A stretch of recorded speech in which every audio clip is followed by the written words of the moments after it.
Antes de começar a falar de política, eu me apresento, para que todos também saibam um pouco da minha trajetória e como é que eu cheguei até aqui. Eu estou no meu segundo mandato de deputado estadual e estou no meu quarto mandato parlamentar legislativo. Fui vereador por 2 vezes na capital, aqui no Rio de Janeiro, e estou no meu segundo mandato de deputado. E sou advogado, especialista com especialização em políticas públicas, ciência política e direito do consumidor, direito de família e direito constitucional são meus temas de pesquisa. Tenho 3 filhos, sou, além de advogado, de profissão, mas a minha vocação é missionária. Tenho 25 anos de missão e evangelização como cantor e evangelizador católico. Não que isso tenha a ver com a política, mas tem a ver com vida. E eu quero falar de política, mas quero falar de vida. Porque o que está acontecendo na cidade e no estado do Rio de Janeiro afeta a vida das pessoas. Não é só a política. Nós temos 2 crises e eu quero começar a falar que a gente começasse a falar. Pertenço ao PSC, Partido Social Cristão, e nos meus 4 mandatos legislativos eu fui eleito pelo PSC. Nós enfrentamos uma crise política e uma crise financeira. E o que mais assusta o Rio de Janeiro é que nós não conseguimos saber se resolvermos uma crise, conseguiríamos resolver a outra, ou vice-versa.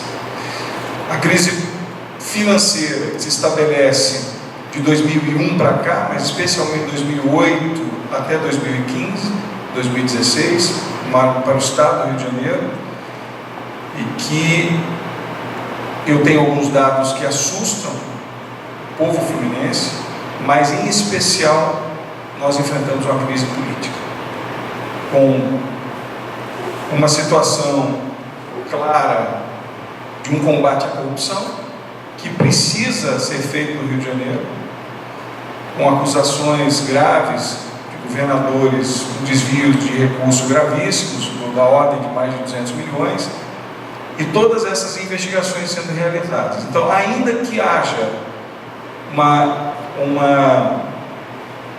maneira de se resolver a crise financeira do Estado, eu pergunto, como resolver a crise política? Porque a crise política, ela retira do Rio de Janeiro credibilidade, o que afasta investimento, o que afasta empresas, afasta, inclusive, quem quer morar aqui. Então, a crise política, na minha opinião, é talvez a mais danosa de todas, além de enfrentarmos a crise financeira do Estado, que é grave. Mas por que o Rio de Janeiro passa por essa crise financeira?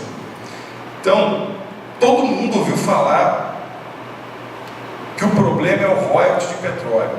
Todo mundo ouviu falar disso. De fato, um dos principais pontos foi a queda abrupta do recebimento dos royalties de petróleo no estado do Rio de Janeiro.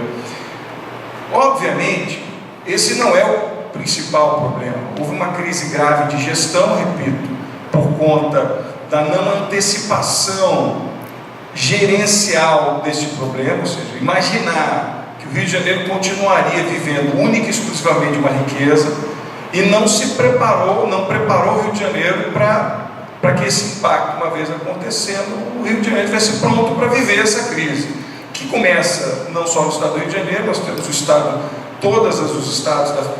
a maioria dos estados da federação estão passando uma crise grave, mas o Rio de Janeiro não se preparou, não houve planejamento para evitar em si, enxergando a crise, o Rio estivesse pronto para viver esse impasse.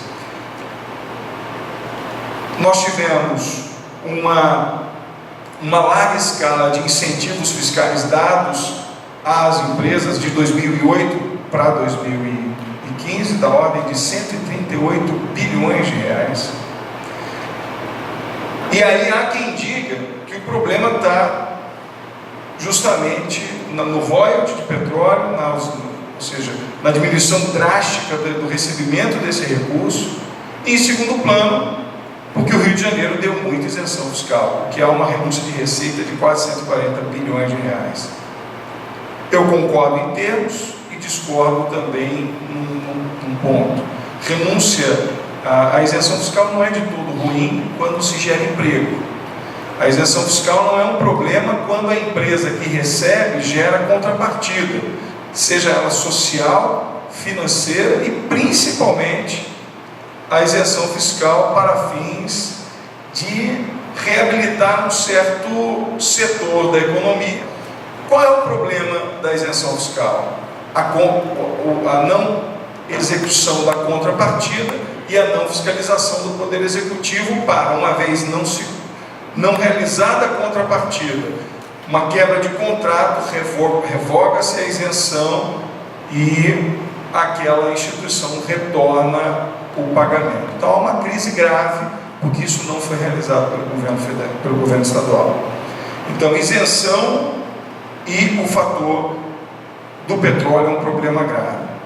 Uma das propostas apresentadas, já falando de petróleo, para que a gente possa falar da crise e falar de proposta. Nós temos um problema grave previsto na Constituição, artigo 155 da Constituição, porque os constituintes entenderam que o ICMS de todos os produtos, eles podem ser cobrados na fonte, menos o petróleo. Todos. Por exemplo, um estado que produz madeira, quando o recolhimento daquela empresa que está ali produzindo madeira no estado X, ele paga o ICMS na produção, exatamente ali na produção. O único que não é tributado dessa maneira é o petróleo na fonte produtora, se cobra ICMS no consumidor, o que é um erro grave. Por quê? Porque se entendeu, nos idos de 88, que como o Estado do Rio de Janeiro tinha 60% da produção, e hoje, pasmem, tem 90% da produção de petróleo do Brasil, se ele cobrar o ICMS na fonte e não no consumo, o Rio de Janeiro fica com praticamente toda a arrecadação de ICMS de petróleo. Mas por quê? Porque ele é fonte produtora. Hoje, o Rio de Janeiro não recebe o ICMS na fonte, no poço, quando retira o petróleo do poço. Ele recebe quando o petróleo chega na ponta, no estado do Rio de Janeiro, nas refinarias, é que é cobrado o ICMS. Isso é gravíssimo no estado do Rio de Janeiro. Por quê? Porque o estado do Rio de Janeiro deixa de receber 100 milhões de reais por mês, porque é o maior produtor de petróleo e não recebe o ICMS cobrado o ICMS do petróleo, o que é gravíssimo. Isso foi um erro na Constituição. Então há uma lei que foi proposta no Rio de Janeiro pelo deputado Luiz Paulo e os demais. Eu votei essa lei favorável, nós aprovamos essa lei no Rio de Janeiro, aqui em 2015, a 7183, que dispõe sobre a alíquota do imposto sobre operações relativas à circulação de mercadorias, o ICMS, sobre prestação de serviço de transporte interestadual, intermunicipal de comunicação, que incide sobre as operações de circulação de petróleo nas condições. O que significa isso? Significa cobrar que o ICMS do Rio de Janeiro possa cobrar o petróleo na fonte produtora, o que daria para o Rio de Janeiro uma arrecadação mensal a mais de 100 milhões de reais. Esta lei resolve o problema do Rio de Janeiro sem mexer com servidores, aposentados, pensionistas, sem terminar nenhum programa social. Absolutamente nada do que está acontecendo precisaria estar acontecendo se esta lei, que já foi aprovada, estivesse em vigor. Mas o que aconteceu? As empresas produtoras entraram com uma ADI 5481, que está no Supremo Tribunal Federal e que, por conta de estar há um questionamento jurídico, judiciário, a lei não está sendo aplicada.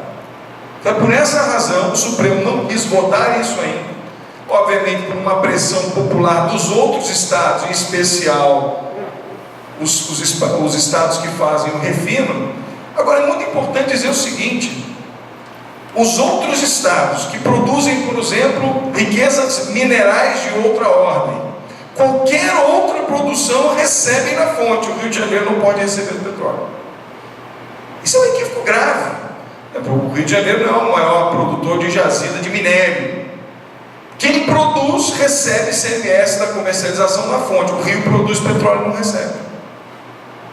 Então esse equívoco jurídico, inclusive há uma emenda constitucional que pode ser feita através de lei complementar, decisão, portanto absolutamente constitucional, fazer a mudança da lei. Essa lei é constitucional, está em vigor, está sob júdice, portanto por essa razão o Estado não resolveu o seu problema ainda. Empresa que produz, imediatamente quando retira este produto, ao colocar no mercado, ele paga o ICMS do produto. Essa empresa que explora, isso é importante dizer, a empresa exploradora paga por produzir por extrair aquele produto, seja ele mineral, agrícola, de qualquer razão, e colocar no mercado, ele já paga. A proposta do nosso projeto de lei é o pagamento das empresas que produzem, que extraem o petróleo, para pagar o ICMS de 18% na fonte. Isso resolve o problema do Rio de Janeiro. Nós estamos falando de uma arrecadação de 1,2 bilhões para 21 bilhões ao ano, só do petróleo. Só do petróleo. Então, o Rio de Janeiro poderia resolver com o ICMS do petróleo? Poderia resolver. Qual o tamanho do rombo hoje das finanças estaduais? Isso é grave. 19 bilhões de déficit. 12 bilhões o déficit é na Previdência e 7 bilhões na dívida pública do Estado. Meus amigos, precisamos discutir a Previdência do Estado. Estamos aí com a discussão sobre a Previdência no governo federal. Está todo mundo acompanhando a reforma da Previdência. Há quem esteja feliz com ela, mas há quem esteja muito triste e preocupado com a reforma da Previdência. Vai passar por muitas emendas, não deve ser votado antes de julho do ano que vem, com a reforma da Previdência no governo federal. Mas a Previdência do nosso Estado é um problema. Vamos analisar a seguinte questão: mais de 70% dos gastos do investimento do que arrecada o Estado é folha de pagamento. Pensionistas, aposentados e a folha de ativos, tanto ativos e inativos. Precisa fazer uma revisão da Previdência? Precisa. Qual é a nossa opinião? É que ela está sendo feita do jeito e na hora errada. Ela está sendo feita na hora errada, porque o Estado não esgotou, no nosso entendimento, todas as possibilidades para resolver o problema da receita. Se estipula o teto, o problema da despesa, e se coloca nas costas dos servidores, dos mais pobres e do cancelamento de programas sociais a culpa do déficit do Estado. Esse é o problema. Se nós tivéssemos, por exemplo, resolvido o impacto político do ICMS cobrado na fonte da questão do petróleo, se tivéssemos feito um trabalho, tivéssemos o Poder Executivo, se o Poder Executivo tivesse feito uma discussão a respeito dos 138 bilhões de isenção fiscal dado às empresas, feito um chamamento a essas empresas para fazer um escalonamento, uma prestação de conta nas contrapartidas feitas, analisando os dados, um escalonamento de quem? Primeiro, quem não cumpriu contrapartida perde a isenção, e quem cumpriu um escalonamento de recuo de isenção para cumprir a meta, para resolver o problema do déficit do Estado. Antes de resolver isso, chamando as empresas, por exemplo, que estão na dívida ativa do Estado. Vocês têm uma ideia? 7 bilhões de reais é de dívida. Empresas que, independente de terem isenção ou não, simplesmente deixaram de pagar nada. E antes de fazer uma cobrança dura às empresas, colocou nas costas da população. Então, no nosso entendimento, o problema está no mérito. Não está na ação tão somente. Temos que discutir Previdência? Temos que discutir Previdência. Temos que discutir, por exemplo, super salários, aposentados, por exemplo, do Poder Judiciário, que estão ganhando mais de 50, 60 mil reais por mês, pensionistas que não se casam para continuar recebendo recursos dos familiares da ordem de 120, 130 mil reais por mês. Então, essas questões precisam ser chamadas à pauta. Mas no nosso entendimento há um passo anterior que não foi dado. É preciso que se resolva o problema do ICMS do petróleo, é preciso que se chame as empresas para pagar essa conta. Resolveu isso? Ainda há déficit. Agora nós vamos chamar os servidores para o debate. Agora nós vamos chamar quem contribuiu a vida inteira para esse Estado que está sendo prejudicado. Já resolveu o problema. Depois de ter feito tudo isso, as empresas pagaram as dívidas, revisão feita na isenção. Bom, agora continua um déficit de X bilhões ou milhões. Agora nós vamos chamar os servidores, os aposentados,